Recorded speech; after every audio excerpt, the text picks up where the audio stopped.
picked up yesterday. It was, It's showing up. hey, we're Hey, live. we're live. I was just Happy telling Friday the Rich, 13th. it is Friday the 13th. I was just telling Rich how much I was enjoying listening to Classic Guitar Rock Radio yesterday morning. It was spectacular. It was Sometimes good. I love the way how it gets on these. It gets on rolls. Yeah, Like it'll play the best set list you've ever heard, yeah, and the best liners and the best yeah. IDs and everything. And then like You 4 get hours later, you crappy get, 4 crap songs in a row. Yeah, or just like you're like, I'll come back to that. I'll come back to that. And like, Yeah, I hear you. what song is this? I always say, what song is this? What's Jeremy thinking? What kind of crap did Jeremy put in? What is this? That's your era. The 60s is your era. That's not my era. Yeah. So when a 60s song comes on, I'm like, dude, what is this guy? Who is this? I'm Melvin 3 and the years older than you. Gypsies? I'm 3 years older than you. You can't I know. say the 60s is my era. Your era. I was I was born, though I 70. was born in the 60s. So you're right. You were.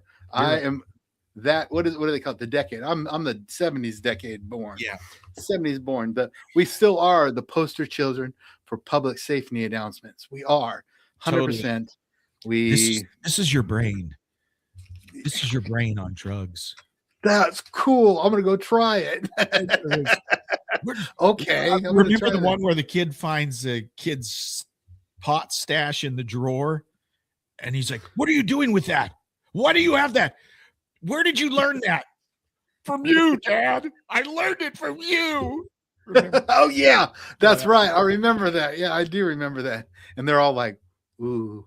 It's like Ozzy and Harriet, or yeah, it's like Bill and what is it? Ward. If you smoke the reefer, you can't be surprised if your kids smoke the reefer. I know, right? I mean, right? So it's come on. That smell is distinct, and you can smell, especially when I go into Washington, your state, dude. It's just a blast of so good old Mary Jane in the warehouses, right there. It's crazy. What's going on, Marlon?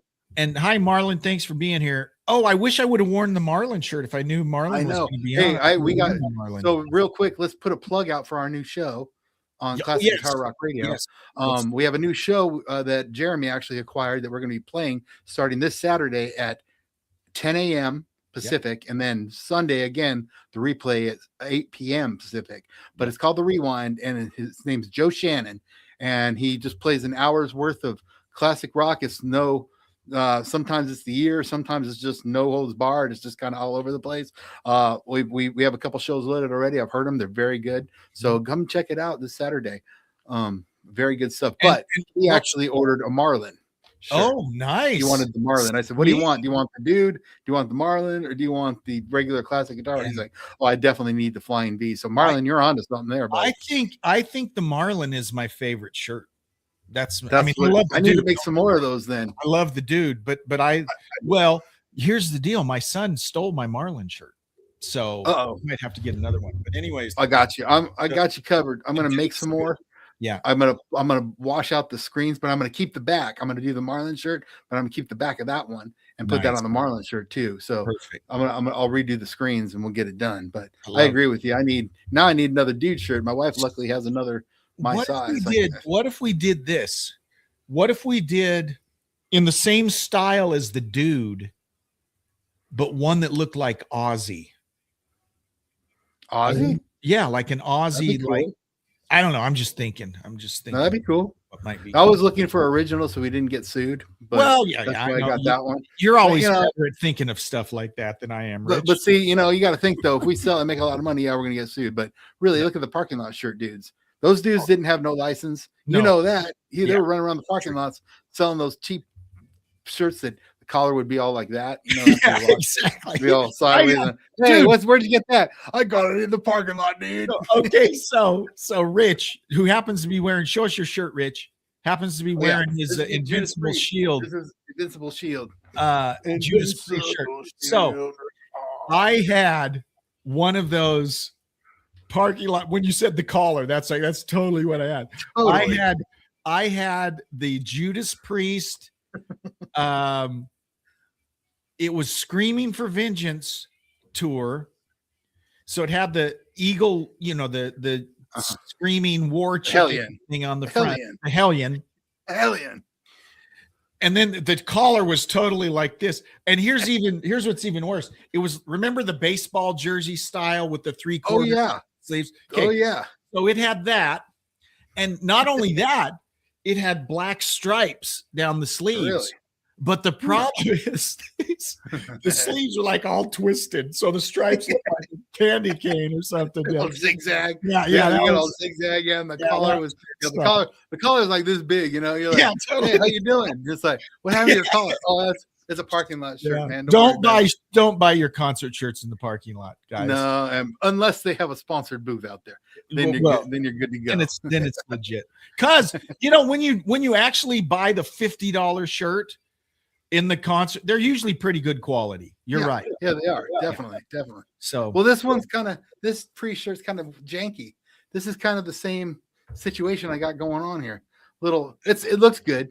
Don't get me wrong. Not like a parking lot shirt where you can look at it and go, well, you got that in the parking lot, didn't you? Yeah. Or I got it down at old 995 Records and Tapes over there. okay, so sorry, you knocked us into this tangent here, Rich. So Uh-oh. I went and bought a Diary of a Madman shirt at a record store. And, it didn't have the real tour shirts have the tour dates and stuff on the back. Yes. This didn't. It just had the Ozzy, from Diary of a Madman. I remember that shirt. White shirt with black, it's I remember the jersey kind with the 3/4 sleeve. Yep. So of course, when Ozzy comes in June of '82, when I go to the old Boone Street Barn in Spokane, the Spokane Coliseum, I'm wearing this Ozzy shirt proudly. Look at me in my Ozzy shirt. Well, I get in line, and all of a sudden, there's like 3 official type dudes that surround me. And they're like, where'd you get that shirt? Because they're after parking lot dudes. Oh, yeah. Yep. Where'd you get that shirt? I said, I bought it at the record store 3 days ago. Are you sure? Well, yeah. And then they even said, oh, yeah, look, there's nothing on the back. I'm like, okay. So it's cool. But yeah. Oh, you can always tell, though, they should have, those are rookies because, the concert jerseys were not white and black.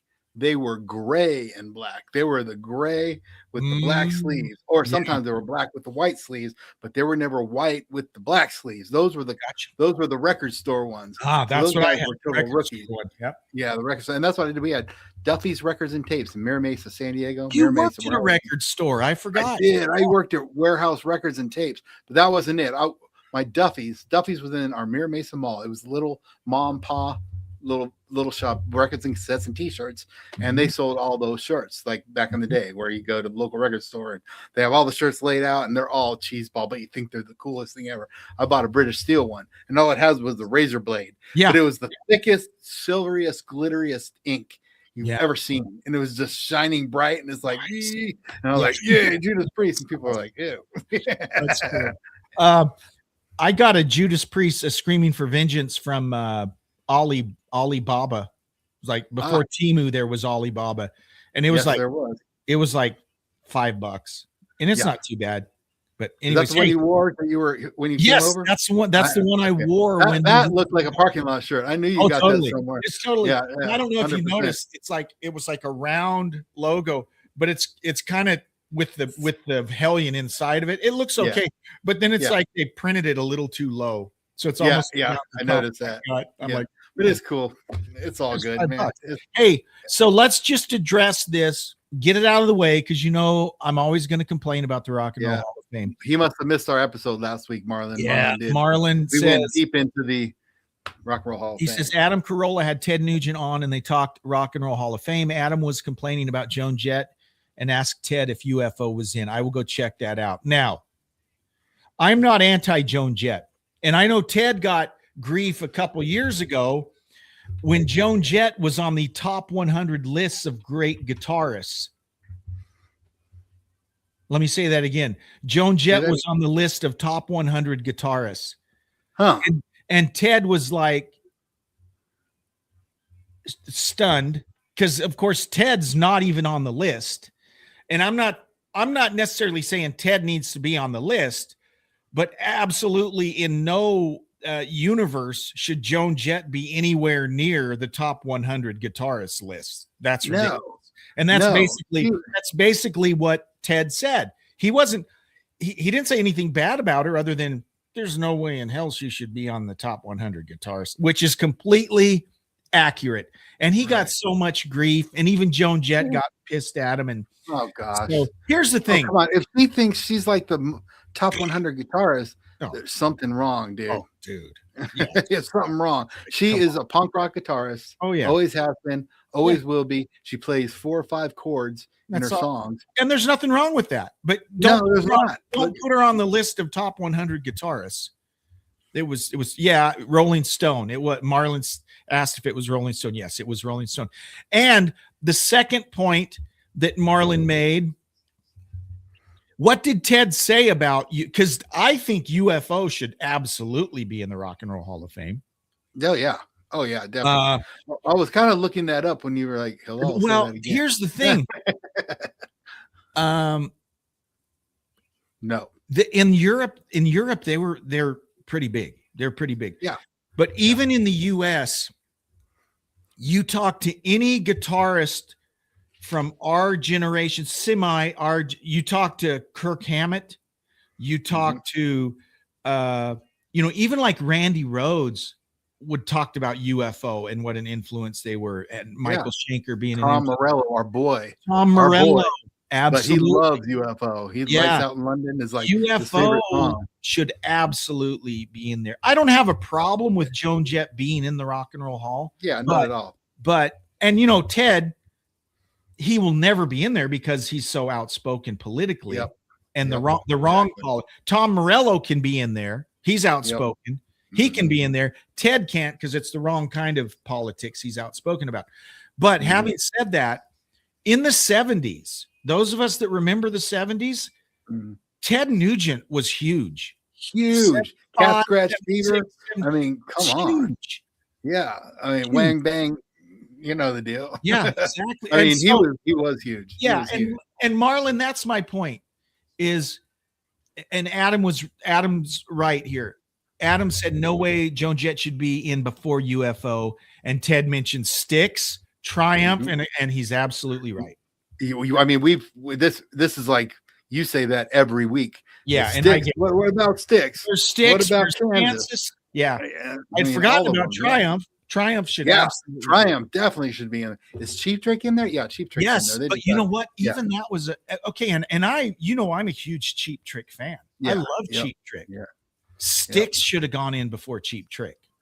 Yeah, I mean, just if you're based on album sales, Styx guys. 79 and 80, 81, Paradise Theater, Cornerstone. Mr. Roboto was huge. Well, that sucked. But it was big. It was big. You could say it early 80s. But it was big. Especially around Paradise Theater. Styx was the biggest rock band there was. Yeah. And they aren't even in the Rock and Roll Hall of Fame. I ain't fighting back with you on that. See what you started, Marlon? Doggone Marlon, you got him on a tangent. Thanks a lot, dude. We're going into the news. We got to go. It's 13. We got a hard stop at 10 tonight or 11, right? Yeah. All right. So here's the news, guys. Alice Cooper announced his autobiography, Devil on My Shoulder, due to be released on October 8th. And he's going on an 8-city book tour. So hopefully you can catch Alice Cooper's biography and his book tour. That'd be pretty cool. So he's writing a book. All right. Zakk Wylde, that dude's pulling double duty. He's touring with BLS, of course. His new album's about to drop. And then he's got Zach Sabbath opening up. So he opens up with Zach Sabbath, and then he does BLS. But he says that Zach Sabbath has taken on a new tone now that Ozzy passed away. He said he loves the crowd. The crowd just comes in chanting Ozzy immediately. They're all chanting Ozzy, Ozzy at every show. And he turned it into a celebration of life for the Prince of Darkness. So the whole first half of the show is Zach Sabbath and the celebration of Ozzy. Dude, we got to go see him. I got to go see him. You know what? I've watched Zach Sabbath videos on YouTube. It's good. I mean, the music is spot on. Spot on, right? Yeah. And he even sounds and Zach like does a great job singing. It's good. Yeah. I got to see it. So. And he's singing while he's playing. And some of that stuff is not easy to play and sing at the same time, especially. No, Zach is my man. He's one of my favorite guitar players. Below Kirk Hammett is probably Zakk Wylde. I just love Zakk Wylde. He's good. So I know I'm on a tangent, but I got to chime into what my friend Go ahead. Jerry says. Go ahead. By the way, Jerry was the lead vocalist of a famous group called Lupus Drool and Your Mother. Lupus Drool. Wasn't that dude Jeremy in? Yeah, that's right. Yeah. That's right. Yeah, So Drool. yeah, I remember him. Jerry and I go. Was way it back. Marlon? Wasn't one of your other buddies in No, there too? Marlon wasn't. I met Marlon through the Classic Guitar Rock Empire, but Jerry and I not were, Marlon. What was the other guy? The other guy. Will. Yeah. Yeah, So Will. me, Jerry and Will. Yeah. So Jerry, and I don't want to disagree with Jerry, but I have to take umbrage with what he says. He says, talking about Rock and Roll Hall of Fame, you can't go by album sales. I think you have to consider album sales because it's the Hall of Fame, right? Yep. Agreed. So two things. It's rock and roll. Okay. It's got to be rock and roll. It's got to be some fame. Something. So I mean, I don't think album sales is the most important thing, but I think it is important. You know, that's why people scratch their heads at things like Nina Simone. Why the heck is Nina Simone in the Rock and Roll Hall of Fame? God, I don't know. Why are they doing the Wu-Tang Clan? I mean, come on. Exactly. Yeah. I mean, but bottom line, I agree with you because fame is by being popular. Yeah.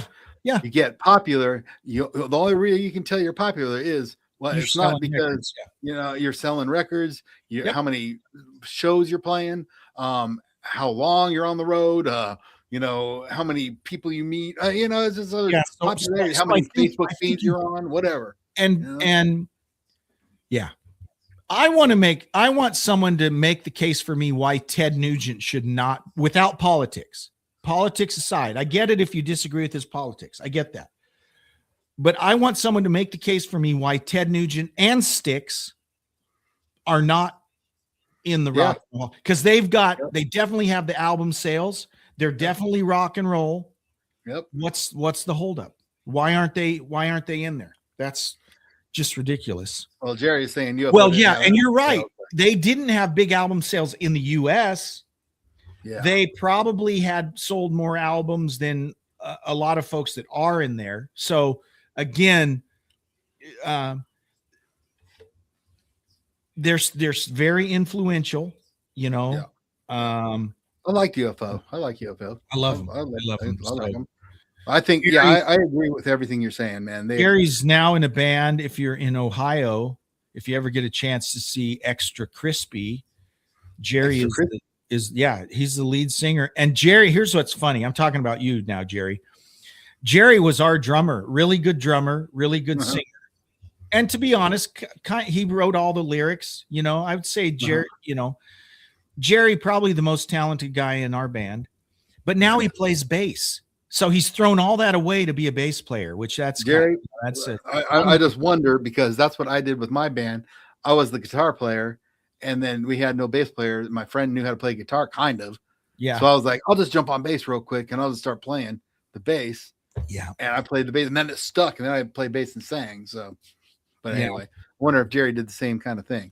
Well, I think he probably started playing bass because it's easier to sing playing bass than drums. I'm guessing.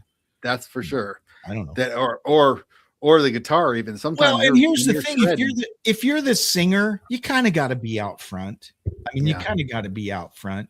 It's hard to kind of front a band when you're sitting behind the drums. I mean, you're watching Night Ranger. Were we talking Night Ranger there? Yeah, where half the songs are sang by the drummer. Oh, look at what Jerry says. And most talented and most humble. Yeah, no, I don't think that's true. God bless you, Jerry. Most humble. Good job. Yeah. All right. I sidetracked us again, so more news. Hey. Oh, no worry. Dee Snider is in the news. Jokingly, guys, don't get mad. Don't get mad at Dee Snider, although he is a jerk sometimes. But he's jokingly playing Bruce Dickinson for his abandoned comeback tour with Twisted Sister. He said that from a conversation with Iron Maiden's frontman, he took too much inspiration with him and prompted him to try to stage a comeback with Twisted Sister. So I guess he's talking to Bruce Dickinson. They're probably drinking a few drinks in the back.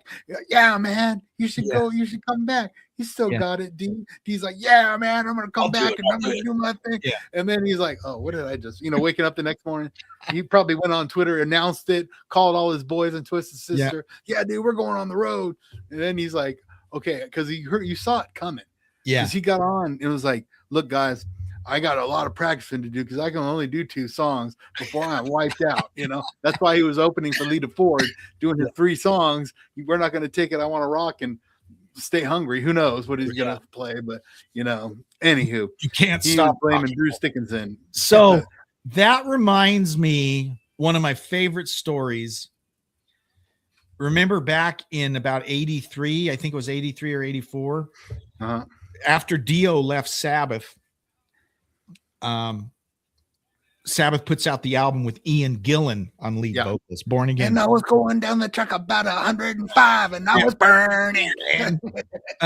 So the story famously is Ian and Tony Iommi, who were friends, a night of drinking. Alcohol is bad, people. You make bad decisions. A night of drinking, they get together, and the next morning, Ian gets a call from his manager and says, okay, so apparently you joined Black Sabbath last night, and you're now their lead singer. And Ian Gillan's like, I didn't even remember that conversation. But then all of a sudden, he's the singer in Black Sabbath. They did one tour, and it's great. I love Ian Gillan. I love Black Sabbath. Not a good fit. I'm not a fan of the album personally, but anyway. No, that was one song only, and it was played out, and then it was like, So did you want to address this one? Well, we might as well. Is Bruce Dickinson irreplaceable to the band? Nothing sticks out about him, a bass player to the band. I'm not sure what that means. Yeah, I don't know what you're saying, Bruce. What are you trying to say, Bruce? A bass. Is he irreplaceable? Yes, because they did it to replace him. I don't think. And I think maybe he's talking about, the leader of Iron Maiden is actually Steve Harris, who is the bass player. He writes everything. You're right. And it was his band. Yep. Remember they did replace Bruce for a couple albums with Blaze. And they have like 3 good songs because they still played them with Bruce Dickinson on tour. The Sign of the Cross and the other ones I was telling you about, Fear, whatever. Bruce is now, I don't know. It's to the point now, if you didn't have Bruce there, it wouldn't be Iron Maiden. No, that's why I got out of them, because Bruce left and this new guy's singing. I'm like, man, I don't know. So same thing with Motley Crue. That's what really turned me off of Motley Crue, when the new guy came in, and I was like, oh, and then, but we all knew that whole band tanked. And never came back. Really. And that guy they brought in was actually way better than Vince. Way better. But it was their Vince. It was different. It was their story. It was their story of sex, drugs, and rock and roll, man. He was part of that story. The 80s glam, he was the pinnacle and the leader of it. Him and Nikki Sixx and all those guys. I mean, they were the best of the worst. You know what I'm saying? Best of the worst. But all right, so let's get back to here. We're gonna run out of time like we always do. Steve Vai and Travis Barker teaming up with Jay Balvin and Amber Mark they teamed up and did a Jump remix at the FIFA World Cup. Did you hear it yet? I did not hear it. Okay, so it's whack and it's all over the place. Wow. But it's all right. It's pretty good. It's kind of he does it totally different than everything. Wow. But yeah, it sounded really good. Sounded really good. So check it out. Steve Vai's version of Jump. It's on all your YouTubes and all that stuff. Okay. The Who's going to celebrate one of their most intriguing modern era shows live at the Eden Project. So Pete Townsend and Roger Daltrey were backed up by the Heart of England Philharmonic Orchestra in July of 2023. It's set to come out May 29th and has all their good songs on it. So they're coming out with a live album that they did in 2023 and with the Philharmonic, and they're going to release that. So that should be interesting. So I have somewhere in my possession, Rich. Remember, I don't know if they still do it, but 7-Eleven would sell these like collector fountain drink cups. Yeah. Yep. I have somewhere the 1988 Who Farewell Tour collector cup. No way. That was in 1988. 88. And here it is 2026, and they still haven't gone away. They still haven't gone away. So that's a misprinted collector's mug right there. Yes. Be worth some money. I have those mugs too. It was called the Farewell Tour. It was and you know who opened for him on that tour? Stevie Ray Vaughan. Was the opening Wow. band. Yeah. Yeah, I heard that. I remember that. Yes, I do. I Yep. read that somewhere. So yeah, because somebody was complaining about the same thing you're talking about. Is Yeah. the Who? They've had a final reunion or final show or final tour for Like the last 20 20 times. years. Totally. Every time they go on tour, it's their final tour, and they were laughing at it. So anywho, they're coming out with a new album, the live album for 2023. So all right, so okay, another biopic's coming out. Okay. Bon Jovi. Bon Jovi got picked up by Universal Pictures to do a biopic. So they're doing a biopic. I'll watch that. I mean, I like biopics. I like watching them. I like, especially the ones that are really good. I don't know about Bon Jovi with his little attitude, his little funky attitude. But, we'll see what's up. Mr. Does he have a funky attitude? I thought Richie. Yeah, Sambora he's had it. holier than thou. He's got a holier than thou attitude. Really? Okay. Yeah, he does. He just thinks he's me, I. Bon Jovi. I just don't dig that attitude. I don't know. Yeah. I mean, nothing bad against him. It's just I just don't dig it. Well, So Metallica. I'll have to watch that to see if I sense that same vibe. Yeah. So okay. Well, all you got to do is watch that documentary that's on Amazon or Netflix or something. He has a new documentary out, and you could really see it there. Where me and the wife turned it off. We're like, oh man, he's just kind of conceited. I'm just not down. I'm just not down with that. So, so everybody out there has been hearing about this ticket corruption sales going on. Just with Ticketmaster and Live Nation, jacking up the prices. It was just on the news today that Ticketmaster and Live Nation employees were going back and forth with each other, talking smack about. I saw that headline. You saw that, yes. Fun of and they were making fun of us, stuff, the people buying tickets. That, oh man, I kind of feel bad for them, but I don't. Yeah, I mean, just horrible stuff. But Metallica said they are aware of what happens because the Sphere residency went on sale, and there were tickets. So they were only $300 from Metallica.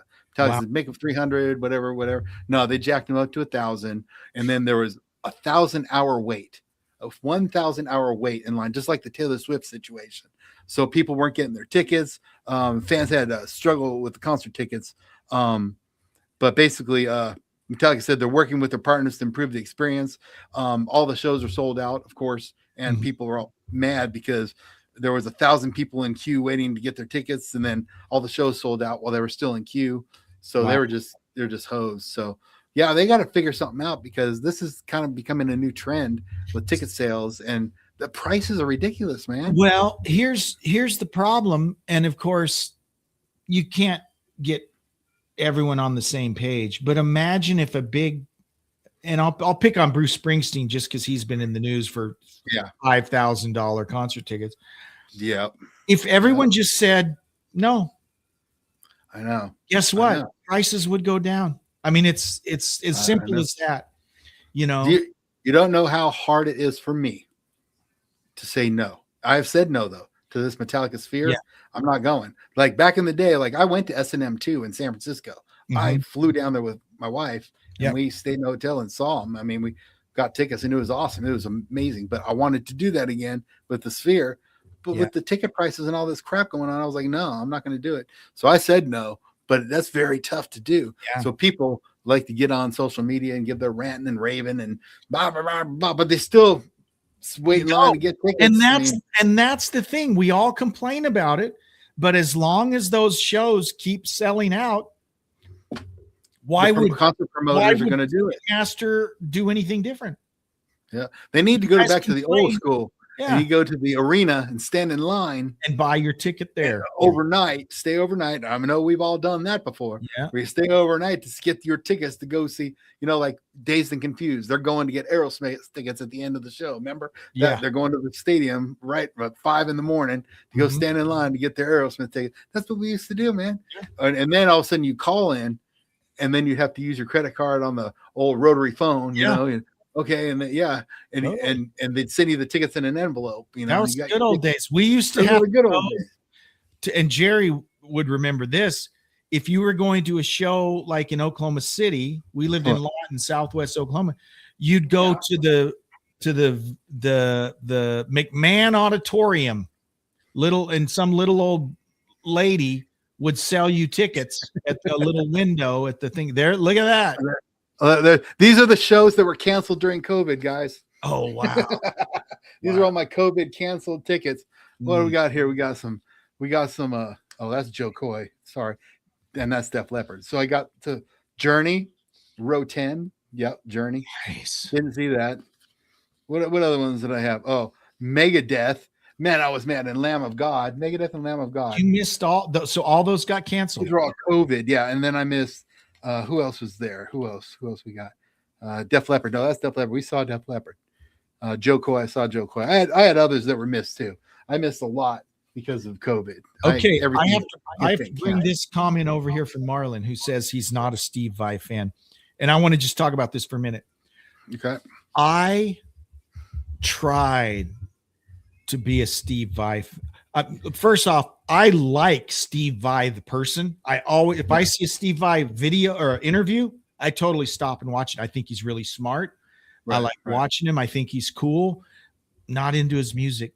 I like Satriani a lot more than Me too. Vai. But yeah, so I'm not a huge fan of Vai's music. I like Satriani for the same reason I like Michael Schenker. Is he's just he's a flashy guitarist when he needs to be, but very melodic and very, everything. Steve Vai is just a weird guitar. He just plays weird stuff. I'm with you. I'm not a huge fan of his either. Yeah. But I liked him in David Lee Roth. I liked him. I liked him in that movie Crossroads. Did you ever see that? Oh yeah. Ralph Macchio. Yeah. And he was the devil's guitar player. That was a great movie. I love that movie. Yeah. But and I liked him in that. He in that movie. So there was Arlen Roth was there. Yep. Played a lot of the blues stuff because obviously Ralph Macchio didn't know how to play guitar. No. He didn't play anything. No. So Arlen Roth played a lot of it, but in the actual competition where they, where they're cutting heads at the end, I think Steve Vai actually played both parts. Oh, okay. He was doing his part. He actually played. They did a classical piece. But I think he also was what they recorded him doing some of Ralph's parts too. Yeah, so but very he did the classical. They were doing the classical piece to beat him. And then Steve Vai is pretending like he's messing up. It's like, come on, dude. Yeah. You can play this in your sleep, man. You can bust out eruption as soon as you wake up. It was Steve Vai, man. Come on. All right, back to the news. Cyndi Lauper. So Cyndi Lauper is backing the Black Crowes to be inducted in the Rock and Roll Hall of Fame. Oh, okay. That's kind of cool. I guess they're good friends. And I can get behind that. I can get behind Black Crowes. I like a few of their songs. I'm not a huge fan, but I wouldn't opppose that. Yeah. Okay. They're rock and roll. Yeah. Let's get into some controversy. All right. Oh no. Go-Go's. The Go-Go's. All right. Beauty and the Beat from 1982 was ranked among the greatest albums of all time. AOL.com. What do you think about that? We got the beat. You know what I'm saying? Of all time. I don't. So it's in one of the 100 greatest. 100 greatest. No, the greatest. It ranked among. I don't know. They didn't put a number on it. Among the greatest. Yeah, I don't think so. I mean, and I like the Go-Go's. I purchased the Go-Go's greatest hits. I bought everyone bought Vacation when it came out.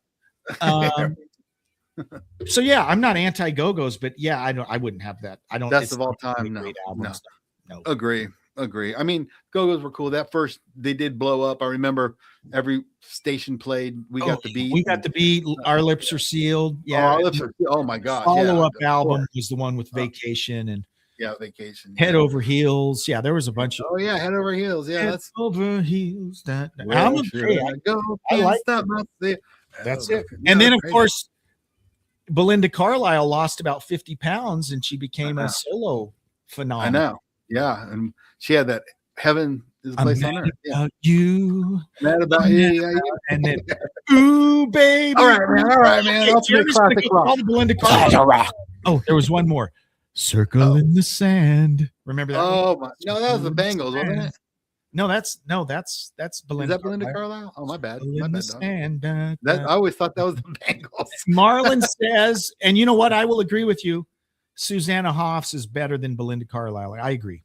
She's the one in the Bangles. Yeah. Okay. See, that's what I'm saying. I mean, that sounded like her, but yeah, I love the Bangles. Yeah. For some reason, they just their first album. Before they hit big. You know, they had the album with Manic Monday and Walk Like an Egyptian and all that. But before that, remember they had that video called The Hero Takes a Fall. I don't know if you remember that. It's just a great tune. That was awesome. I might have. Yeah. No, they had some good stuff. Because we were really into music back then, and that's something we're going to get into here in a minute. So this is the last thing before we start going on to different things and all that stuff. But Van Halen, Ultimate Classic Rock, are my main source of news. Released an opinionated list that Van Halen's #1 song, "Why Can't This Be Love," as the song with the worst lyrics in classic rock history. No, that's just stupid. I mean, so I printed out I've thought about the lyrics. I'm like, okay, let me read these lyrics. The only lyric they have a problem with is "Only time will tell if we'll stand the test of time." No, they thought that was the stupidest thing ever. So this is the problem with these guys at Ultimate Classic Rock. They're idiots. Okay. Because that's the whole, when you're a songwriter, you look for those little turns. That's the best line in the song. Only time will tell if we stand the test of time. That's the whole point.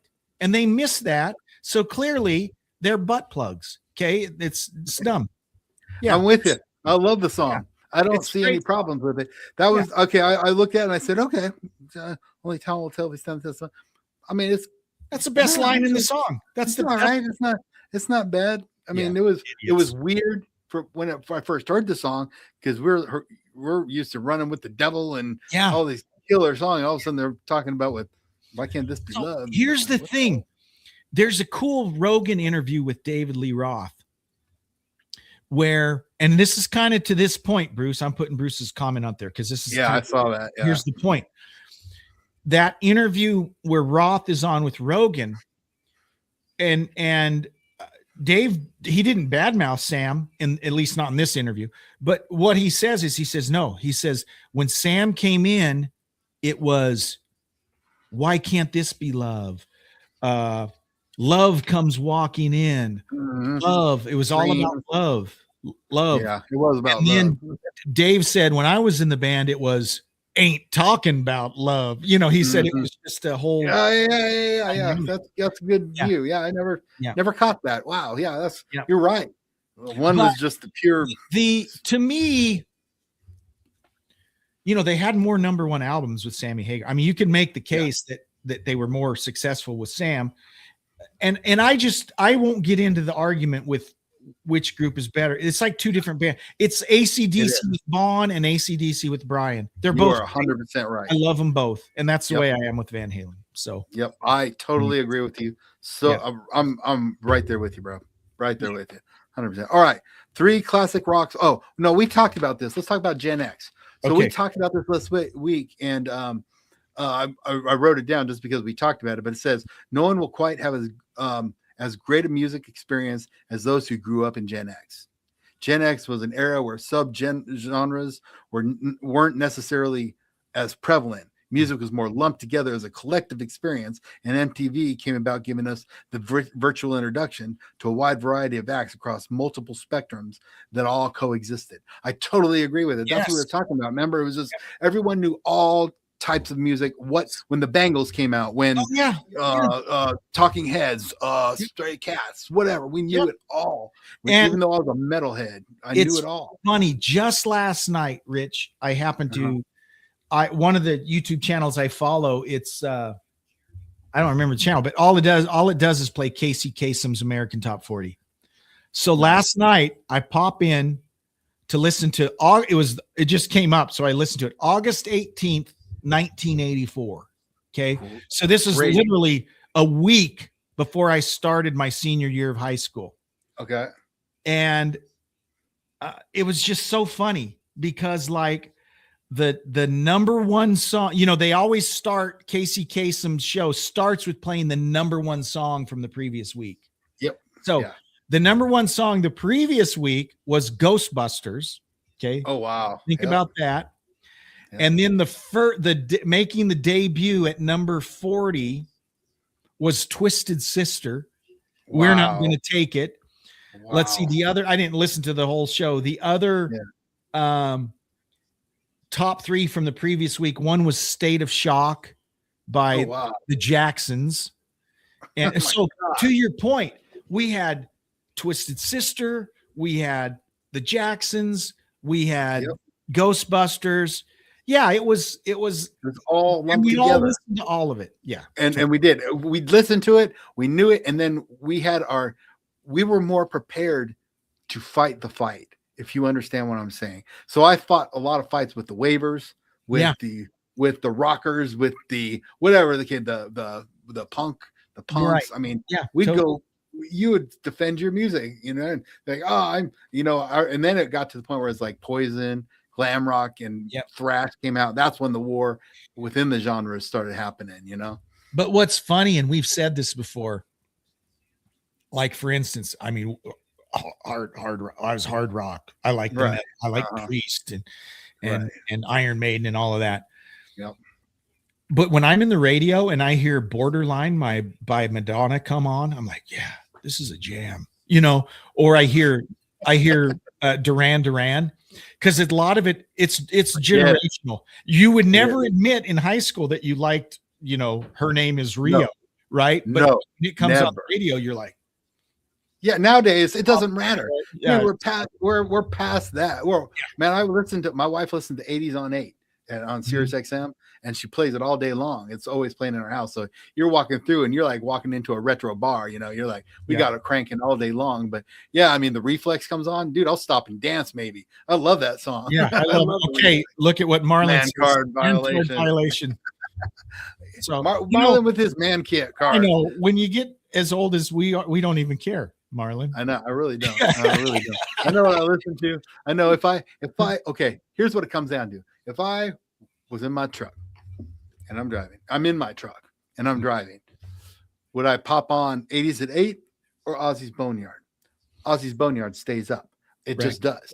It just does. Or classic guitar rock radio, of course. Yeah. Listen to that all the time. Yeah. But do I have a preference? I do. But I'm just saying that if something comes on the radio and I know it, yeah, I'm going to jam out to it. Yeah, Of course. no, and I'm the know same it. way.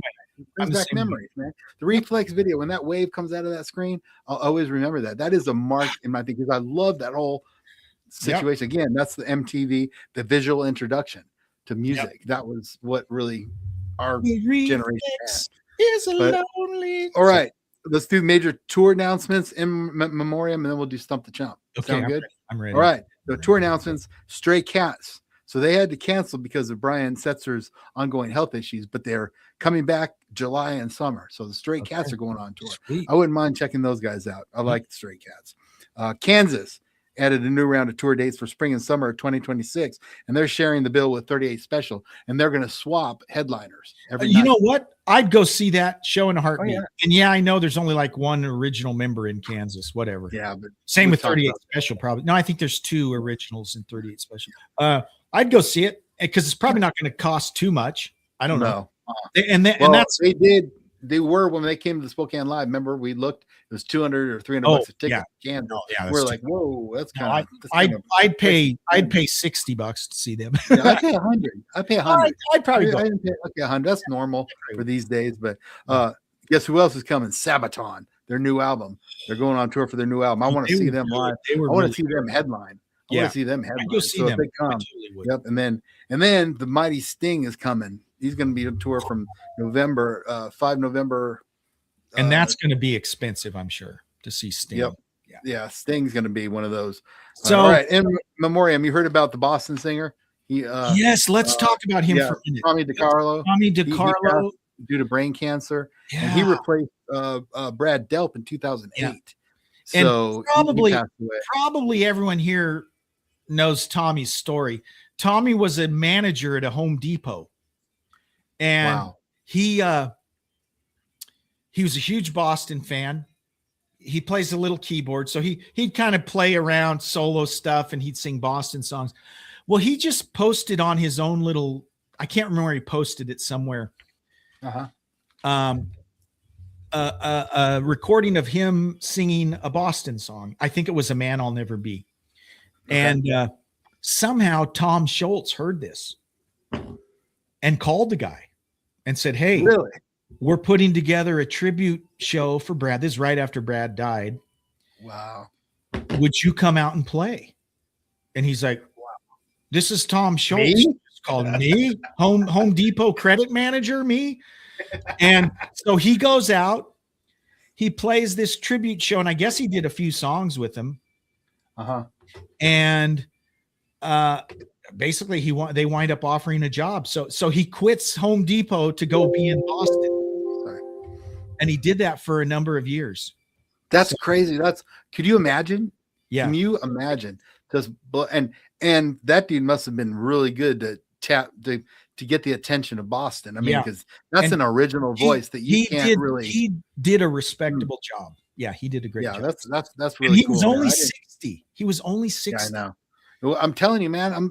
Always feel like I'm living on borrowed time. Yeah. I mean, I'm 56. I'm like, man. I see all these people passing away at 45 and 50, and I'm like, dang, am I on borrowed time? It's ridiculous. I know I take care of myself, but dang, I mean, still, you just never know. So Rich, yo, this is awkward. I gotta run and take a pee. Oh, yeah. Okay. So you keep going. All right. How about? Well, okay. I'll go ahead. You get us ready. I'll talk to everybody. Hey, everybody. All right. Well, I got something to preach to you guys anyway. I won't preach it, but hey, another in memoriam was Country Joe McDonald, right? So singer and activist who fronted the 60s psychedelic rock group. And I'd never heard of these guys. Maybe you guys have. I don't know. But Country Joe and the Fish died at the age of 84 due to complications from Parkinson's disease. So Country Joe McDonald, we give you props. Good luck, and I hope the band's doing great. But hey, also 3 classic songs that became hits entirely by accident. See what you guys think about this. So Here Comes the Sun by the Beatles. Now this became hits by accident. Sounds kind of like a hit to me anyway. Here Comes the Sun. Smoke on the Water by Deep Purple by accident. I don't know. That's an iconic riff, right? Yeah. Woodstock. Marlon, were they at Woodstock? Country Joe McDonald? Maybe they were. I don't know. And the third song, Silver Springs by Fleetwood Mac. Now I can see that one being an accidental hit, but Smoke on the Water? No way. There's no way. And same thing with Here Comes the Sun by the Beatles. I just didn't think. Okay. All right, Marlon. Thanks, man. I had never heard of this guy. I just know that he made big news. So, yeah, that's crazy. 60s psychedelic rock group. All right, well, we're about to go into Stump the Chump, but we're going to be doing something after Stump the Chump too. Oh, yeah. But we're going to be going over 17 things that scared the heck out of us in the 80s. Hey, you good? I'm good. Hey, when you get to be my age, when you got to go, you got to go. Yeah, you don't want to wet your pants, or you can put on a diaper. That's right. You can put on, maybe I'll put on your pull-ups. I'll put on my Depends, before we do a show. Dude, what an invention! What an invention! Except you're not going to make any friends. I mean, no. Makes you think, dude, you smell like crap. Yeah. So here's the deal. I don't know why. So my dad. We're just talking about Country Joe McDonald. He was in Woodstock, I guess. Country Joe McDonald died from Country Joe and the Fish. I had never heard of them. So I was just telling everybody. They had a famous cheer. They call it they had the crowd cheer out F-U-C-K. That was the famous Country Joe McDonald. Really? Yeah. Now I had never heard of him, so I figured you see that's one of the songs that would play on CGR radio. Country Joe McDonald and the Fish singing something. I'm like, what's Jeremy thinking? Country Joe McDonald and the Fish. Yeah, I don't right. go anyway, quite. Hey, it's time for Stump the Chump, man. I told everybody do Stump the Chump. I have a few of them. We have the 1970 and 1967 rock celebrities that were born in our years of birth. We also have classic rock, 17 things that scared the heck out of us in the 80s. Oh, nice. We still got a few things, but we only got 10 minutes. So okay, it's time for Stump the Chump. Let me see if I got the X going. I've been to the bathroom, so I'm okay. We're ready. All right. You won't need to play that. You won't need to be playing. I don't know. I think I'm going to get you to this week. Okay. All right. I did something a little different. I said I need some intermediate ones. I didn't. You say made hard. it a little tougher. Yes. Okay. Let's. Tougher. We'll see. You'll get most of these though. Sorry. All right. Which 1985 Van Halen song was their first major hit with Sammy Hagar on vocals? Why Can't This Be Love? We just talked about it, right? Yeah,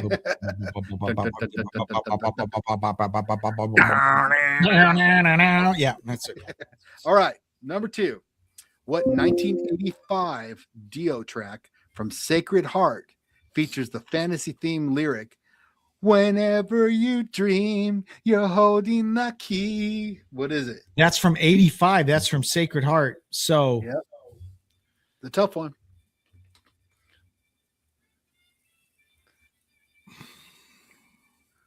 I'm drawing a blank. As soon as you tell me the name, I'm going to go, oh, yeah, duh. Go ahead, tell me. I don't know. I don't know the answer. That's Sacred Heart. Oh, the song They said Rock and Roll Children. It is not Rock and Roll Children. It is Ah, Sacred Heart. interesting. Open the door. To Now, if let you would have us asked me in. something from Last in Line, I Sacred would have known. Heart. Okay. Okay. I didn't know So, that. wait, I get to Oh, use it. yep. Yeah. Oh, that hurt, Stump the chump. hurt my That, heart. that Yeah. I know it hurts your heart because I never stumped the chump. All right. What 1985 Scorpions single became one of their biggest US hits and featured the lyric "Time"? Baby, It is time. time to bring is it? back my love again. Still Loving You. You got That's it. a great You song, got by it. the way. Great It song. sure is. Yeah. All right. What 1985 Foreigner song became a massive power ballad hit and featured a gospel choir in the chorus? I want to know what love is. Of course it is. I'll sing all the answers just because people. Okay. Yeah, I people was when I having sing. fun singing. And that's, on that one deal one that you missed, I'm gonna erase that because they gave me Rock and Roll Children as the answer. And That that's is not Rock and Roll Children. That's Sacred Heart. I wouldn't have, Whenever you I wouldn't have dream, known. you're holding the key. It opens the door to let us be free. Then you'll find the Sacred Heart. Dan it. Somewhere bleeding in the night. Okay. Anyway, which 1985 Heart song marked their comeback and includes the line? What about love? I didn't even only have to wanna say the line. share it with you. Yeah, I knew that was the lead off. Dude, that album, it's just called Heart.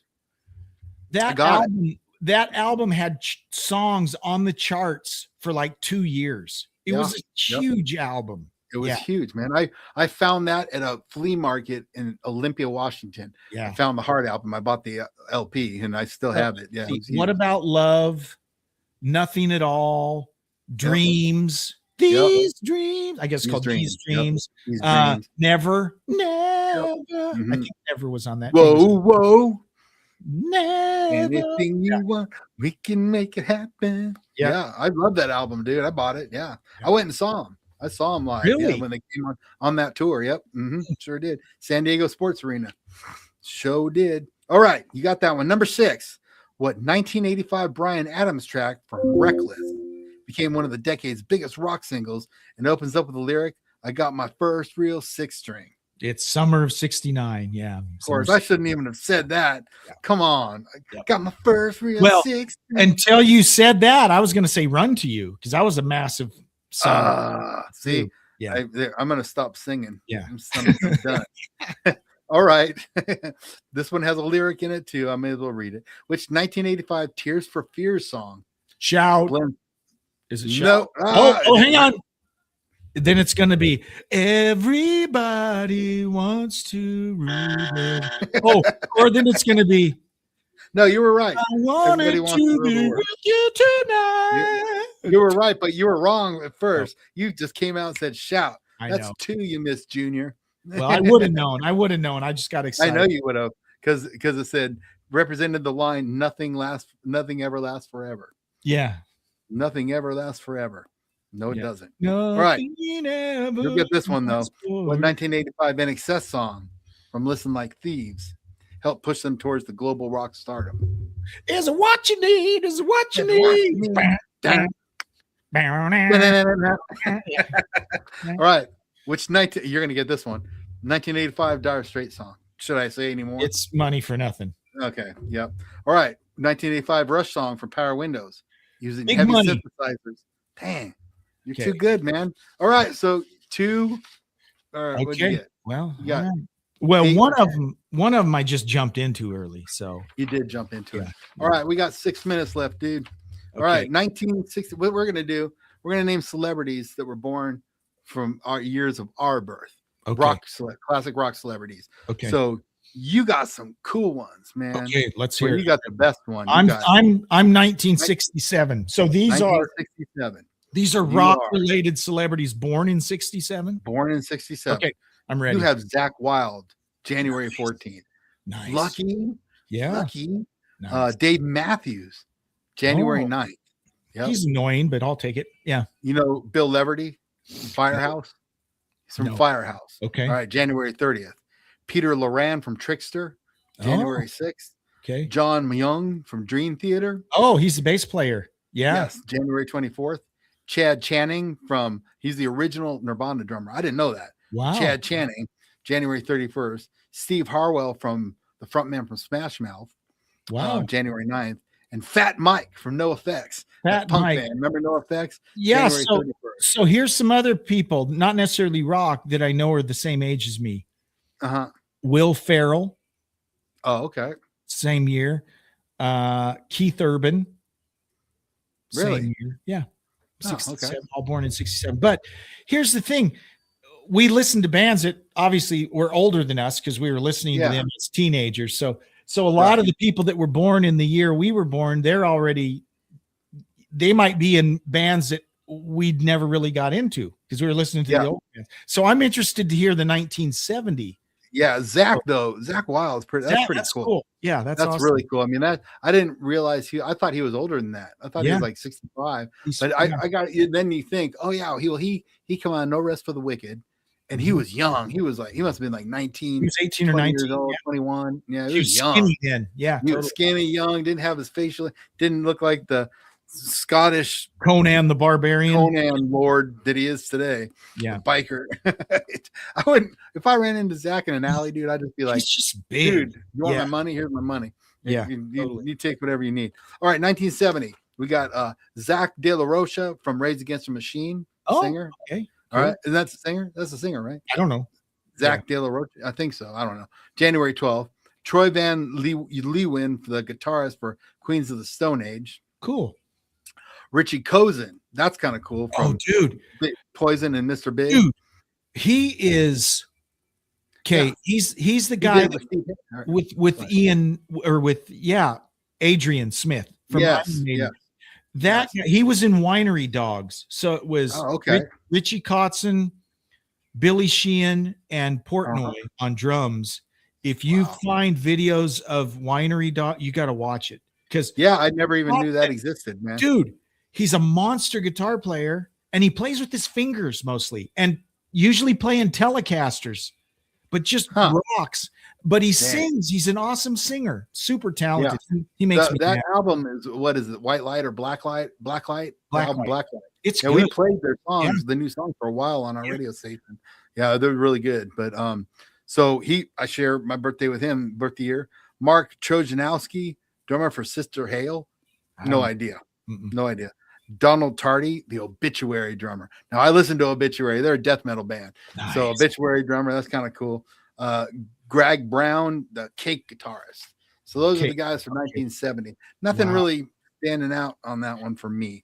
Yeah. But I should have researched other stuff. But hey, we got a couple minutes, right? Yeah. You have a hard drop? Well, no, I don't anymore. So here's I just wanted to say one thing. It would be interesting for us to go back, 10 years, right? If we said pick 1957 or 1960, what classic rock artists were born in those years, those would be all the bands we listened to. Let's do that. Let's do that. So 1960. Yeah. We'll do that next week. Next week. And he was born in 1960 and 1957. Yeah. Because then we start see like members of Judas Priest and stuff that were born in the 50s. Metallica. All those guys. I know I share. Guys, they're all going to be early 60s. They're all going to be like 62, I'm guessing. Yeah, you're right. Yeah, you're right.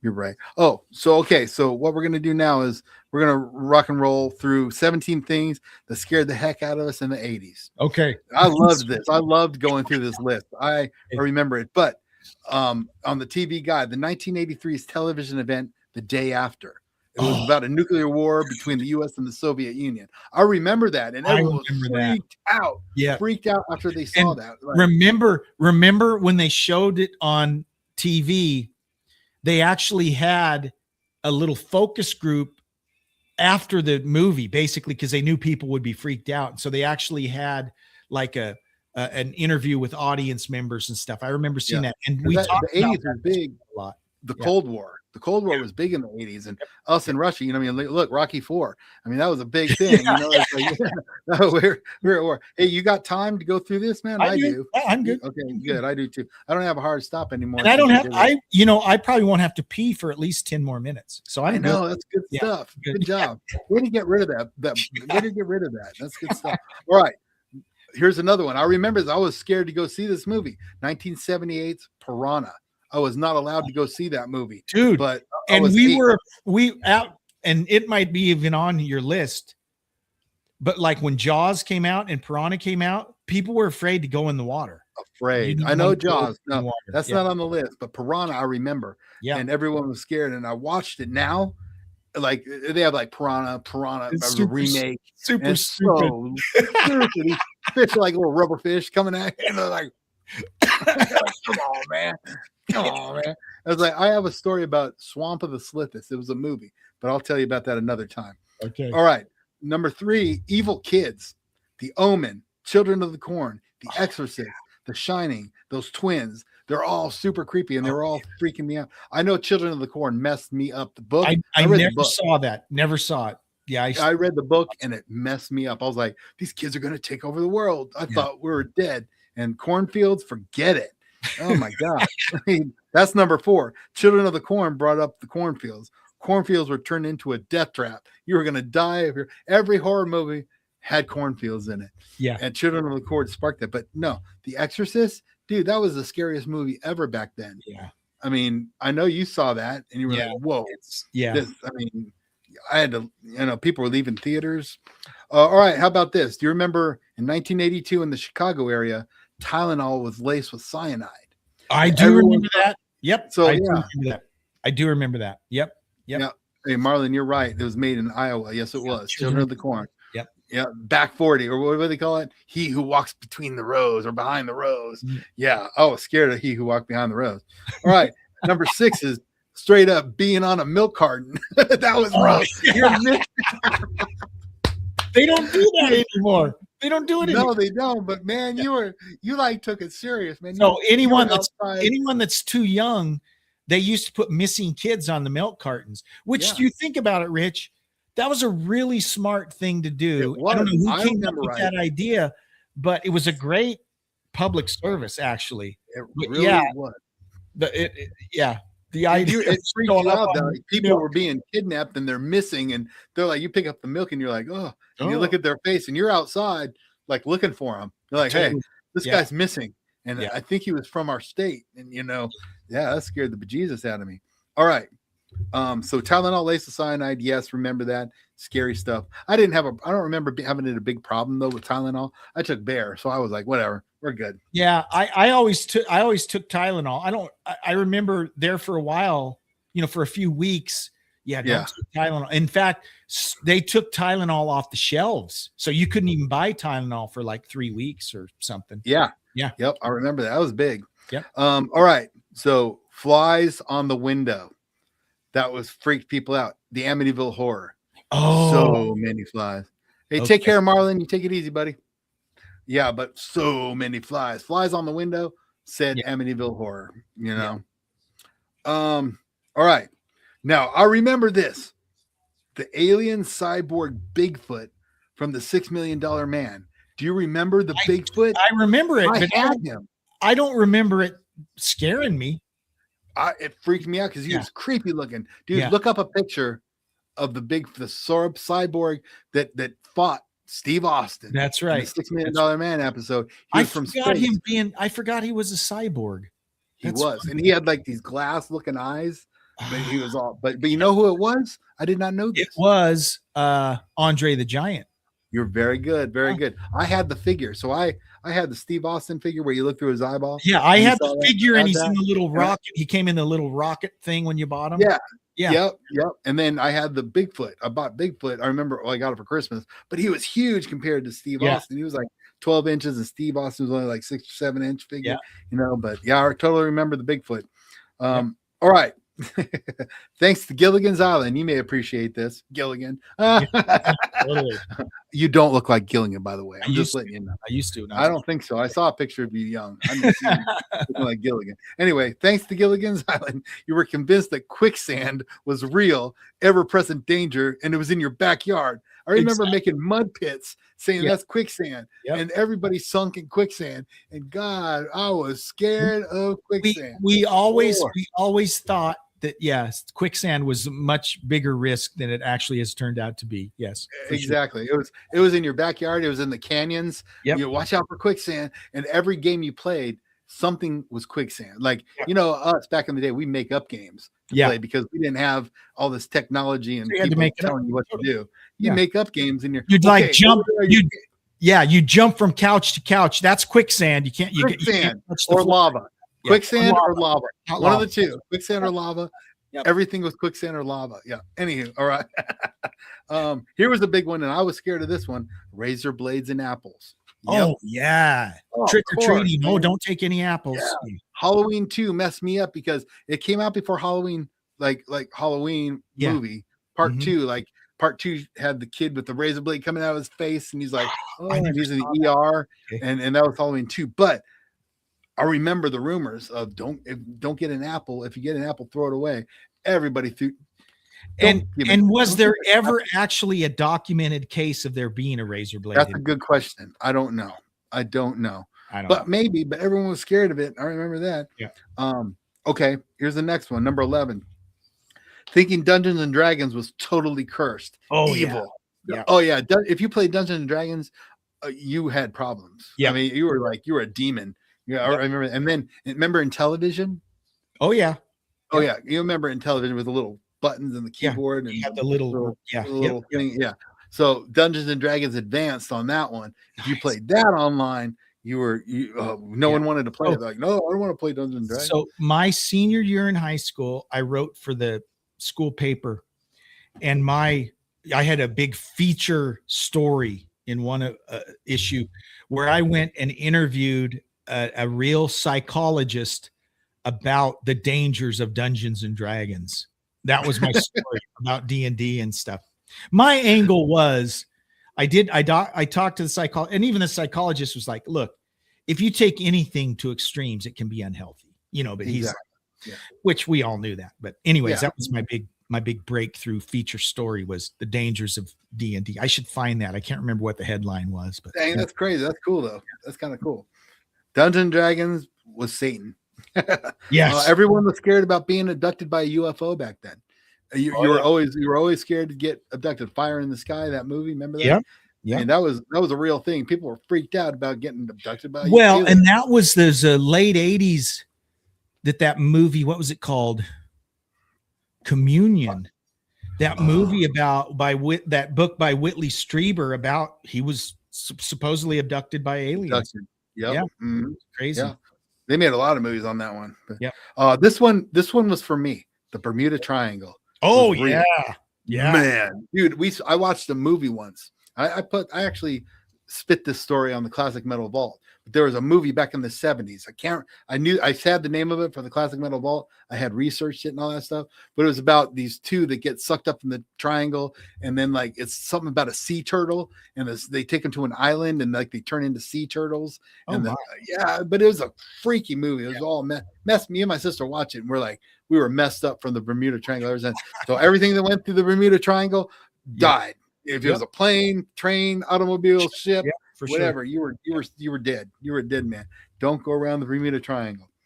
And then one of the last ones, this is the last one, your face actually sticking like the Twilight Zone episode, Eye of the Beholder. Everyone is ugly, and the beautiful woman wanted surgery to look like everyone else. Their faces were like this. Yeah. And your mom would say, don't do that. Your face will stay like that. Face will stick like that. Yep. That's basically everybody was scared of that one. Twilight Zone had some messed up episodes. Totally. I was scared of the William Shatner, the famous "There's a man on the wing of this plane." That messed me up. And then when they did the remake version in the 80s with John Lithgow playing Shatner, it was even scarier. It was even scarier. I agree. In the new Now version. you look back at the William Shatner one, and it's just a dude in a green bear suit. Yeah, but it freaked you out. Acted really good. Yeah, it was. It really was good. It was a very good one. So that's all I got. Okay, man. Thanks, man. Another great episode in the can. So yep. Awesome. Thanks, right, Rich. man. Thanks to everyone for joining. We'll do it again next. Hey, don't forget about the show coming up Saturday, 10 a.m. for the Rewind with Joe Shannon, and then the Classic Metal Vault tonight, 7 p.m. and again tomorrow at 4 p.m. So nice. We'll see you there. Come check it out, guys. See you Thanks for listening. Bye-bye.